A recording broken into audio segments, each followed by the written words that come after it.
बच्चों आज NCERT class 7 exercise 1.1 चलते हैं।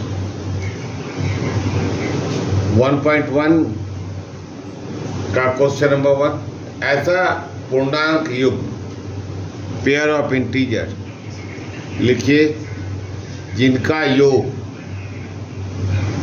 सम 7। तो हमें यह ध्यान रखना है कि वैसे इंटीजर को ध्यान में रखना है कि हमारा सॉल्यूशन 7 है। कितना है? -7 है। तो हम सॉल्यूशन डाल दें तो कब 7 आ सकता है? -7।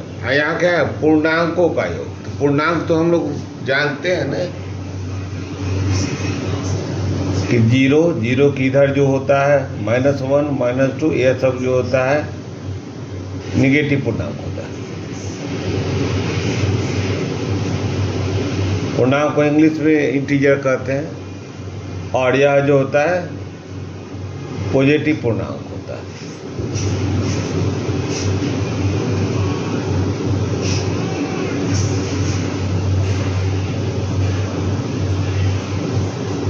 धनात्मक पूर्णांक होता है। धनात्मक पूर्णांक जो होता है 0 के दाईं ओर होता है और ऋणात्मक पूर्णांक बाईं ओर होता है।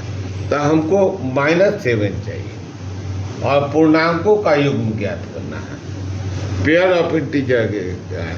तो 2 को कोई भी रख सकते हैं। तो ये मान लीजिए -7 निकालना है तो -2 प्लस -5 इसका भी तो हो जाएगा। दोनों को योग कर देंगे -7 हो जाएगा।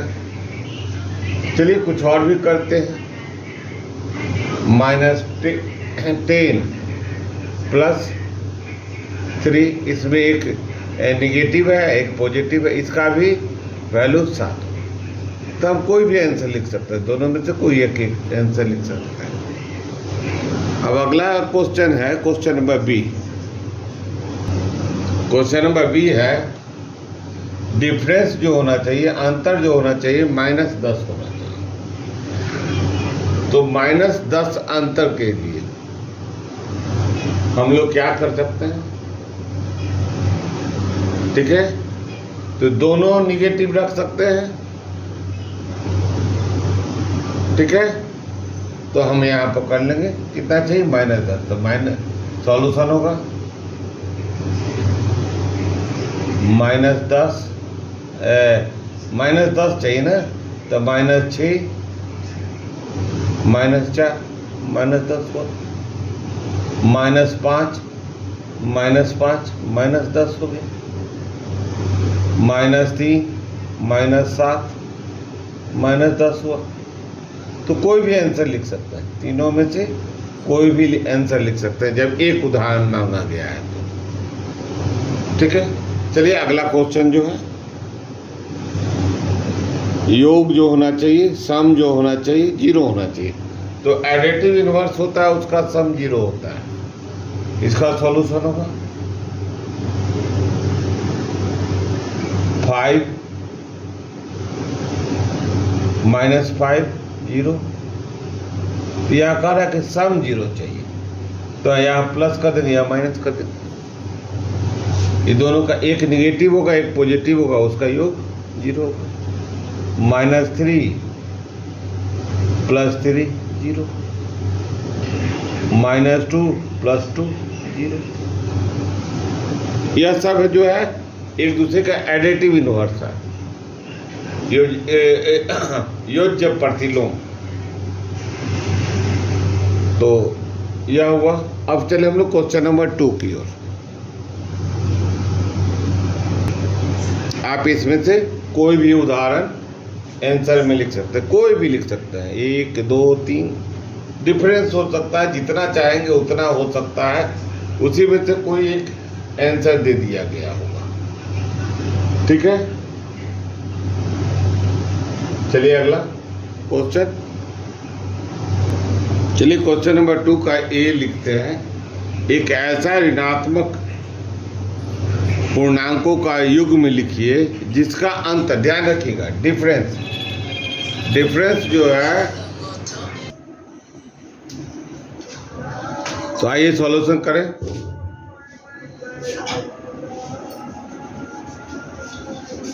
देखिए डिफरेंस हमको 8 चाहिए। कितना चाहिए? डिफरेंस 8 डिजिट चाहिए। तो हम 8 डिफरेंस के लिए क्या करें? देखिए आप पॉजिटिव आता है तो 2 माइनस 2 माइनस 10 माइनस 10, इसको जरा अलग कर देते हैं साफ से। -2 माइनस 10 इक्वल टू 8 होगा। तो ये कैसे हुआ देख लीजिए आप। -2 माइनस को जब माइनस से मल्टीप्लाई करेंगे प्लस 10 या 8 हो गया। ऐसे बहुत सारी संख्याएं लिख सकते हैं। जैसे हम लोग को डिफरेंस चाहिए, ध्यान रखिएगा डिफरेंस चाहिए। -4 -12, तो माइनस माइनस प्लस हो जाएगा। कितना होगा? -4 + 12 8 हो गई। इस तरह से हम लोग बहुत सारे लिख सकते हैं। तो कोई एक आंसर लिख देंगे। अब चले हम लोग क्वेश्चन नंबर बी की ओर। 2 में 3 क्वेश्चन है, तो क्वेश्चन नंबर बी की ओर चलते हैं। दूसरा क्वेश्चन कहता है कि एक ऐसा ऋणात्मक पूर्णांक, पॉजिटिव इंटीजर,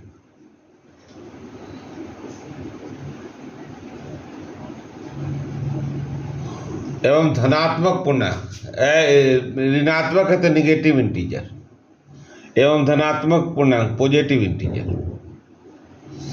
लिखिए जिसका योग, जिसका सम जो है ऐड हो, जो है वह -5 हो। तो आइए इसका सॉल्यूशन हम लोग करते हैं। ध्यान रखिएगा पहले हमको निगेटिव चाहिए, तो निगेटिव कोई भी संख्या लिख देंगे, कोई भी संख्या लिख देते हैं। लेकिन ध्यान रखिएगा कि ऐसा हम पॉजिटिव करेंगे कि -5 का हो। तो निगेटिव हम मान लीजिए 10 लिख देते हैं, और एगो पॉजिटिव चाहिए तो +5 -5 हो गया। ठीक है, -6 + 1 -5 हो गया। हमको लाना कितना है? -5 लिखा। लेकिन इस बात का ध्यान रखते हुए कि एक पॉजिटिव निगेटिव और एक पॉजिटिव पूर्णांक को लिख देंगे और रिजल्ट -5 आना चाहिए। तो अब किस तरह, बहुत सारा हो सकता है तो कोई एक लिख देंगे। चलिए अब क्वेश्चन नंबर सी की ओर। क्वेश्चन नंबर सी कहता है कि एक ऋणात्मक पूर्णांक और एक धनात्मक पूर्णांक लिखिए जिसका अंतर -3 है। तो इसका चलिए सॉल्यूशन करते हैं। क्या कर रहा है? ऋणात्मक निगेटिव इंटीजर और पॉजिटिव इंटीजर लिखें। तो ध्यान रखें कि डिफरेंस जो होना चाहिए वह -3 होता है। -5 और देखिए यहां पर अंतर चाहिए हम लोग को, डिफरेंस चाहिए। ठीक है, तो -2 -5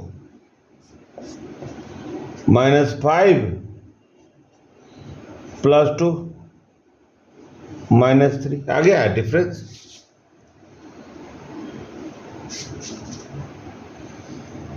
ठीक है, नहीं यह नहीं होगा, यहां हम लोग गलती कर दिए हैं।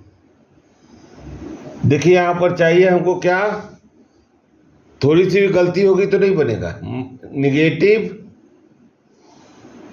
और एक पॉजिटिव, और डिफरेंस जो है वो आना चाहिए। तो -1 -2, -1 -2 -3 होगा, -2 -1 -3 होगा। या निगेटिव हो गया या पॉजिटिव हो गया, दोनों का डिफरेंस जो है -3 आ गया। दोनों दो ही ऑप्शन लग रहा है, दोनों में से कोई एक आंसर लिख सकते हैं। ठीक है, अब चले हम लोग क्वेश्चन नंबर 3 की ओर। आइए क्वेश्चन नंबर 3 को देखते हैं। क्वेश्चन नंबर 3 कहते हैं कि किसी प्रश्नोत्तरी क्विज में 3 राउंड्स होते हैं, जिसमें टीम ए द्वारा प्राप्त किए गए अंक -40, 10, 0 थे, और टीम बी द्वारा प्राप्त किए गए अंक 10, 0, -40 थे। किस टीम ने अधिक अंक प्राप्त किए? क्या हम कह सकते हैं कि पूर्णांकों को किसी भी क्रम में जोड़ा जा सकता है? 2 क्वेश्चन है।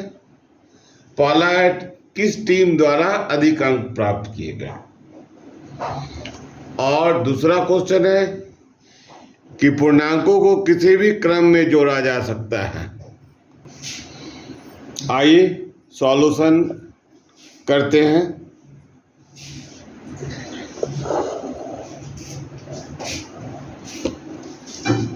देखिए यहाँ पर टीम है, 2 टीम है, टीम ए और टीम बी। टीम ए और टीम बी अंक प्राप्त किए राउंड 1। राउंड 1 में -40, राउंड 2 में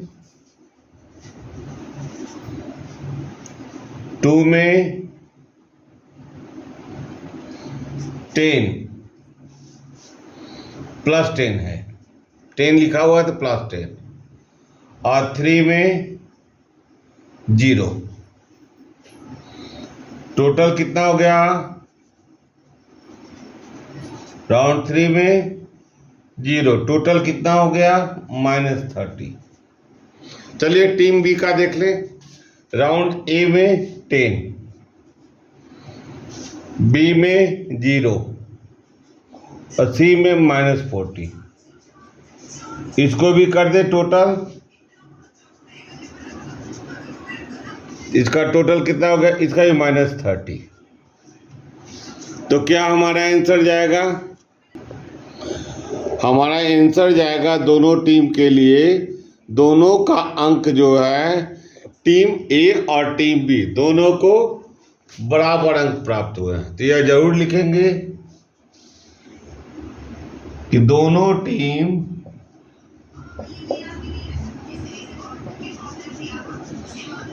ने बराबर अंक -30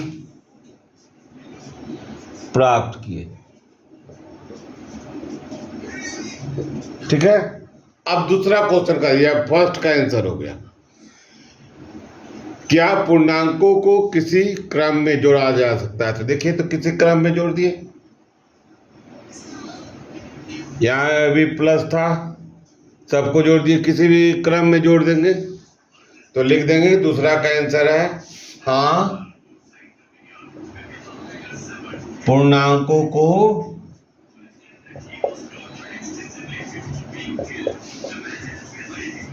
किसी भी क्रम में जोड़ा जा सकता है।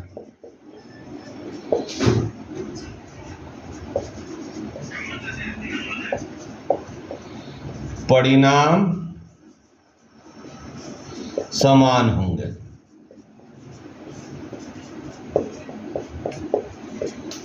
ठीक है, अब आइए हम लोग क्वेश्चन नंबर 4 की ओर चलते हैं। क्वेश्चन नंबर 4 है, निम्नलिखित कथनों को सत्य बनाने के लिए रिक्त स्थानों की पूर्ति कीजिए। तो उसका क्वेश्चन नंबर 1 है, फिल इन द ब्लैंक्स है। क्वेश्चन नंबर 1 है -5 प्लस -8, -8 यहाँ पर आ जाएगा -5। जो यहाँ लॉ है उसका ये है क्रम विनिमय नियम।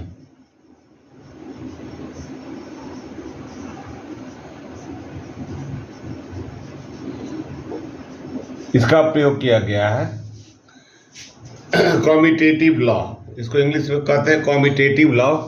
इसमें होता क्या है कि a plus b equal to b plus a. उसी तरह से यहाँ है दूसरा वाला चलाएगा, दूसरा में है 0, यहाँ आएगा 0। इसका लॉ है योज्य तत्समक, योज्य तत्समक।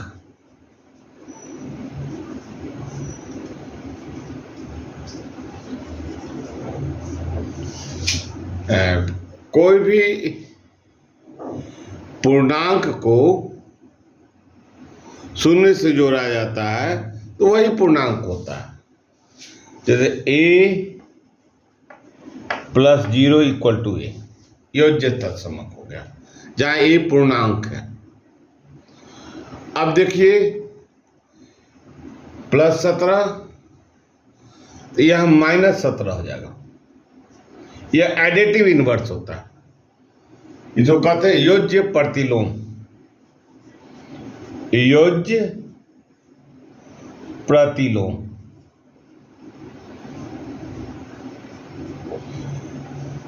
दोनों को जोड़ देंगे तो 0 होगा।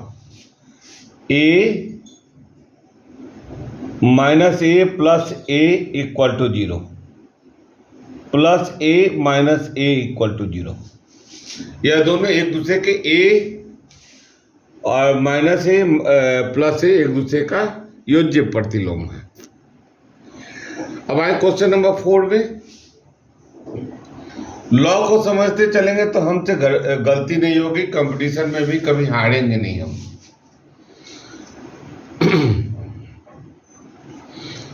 तो अगला क्वेश्चन है 4th, 13 प्लस -12 ब्लैंक्स। 13 प्लस -12 -7 है, तो यहाँ एसोसिएटिव लॉ है। यहाँ जो है एसोसिएटिव लॉ को फॉलो कर रहा है, साहचर्य नियम।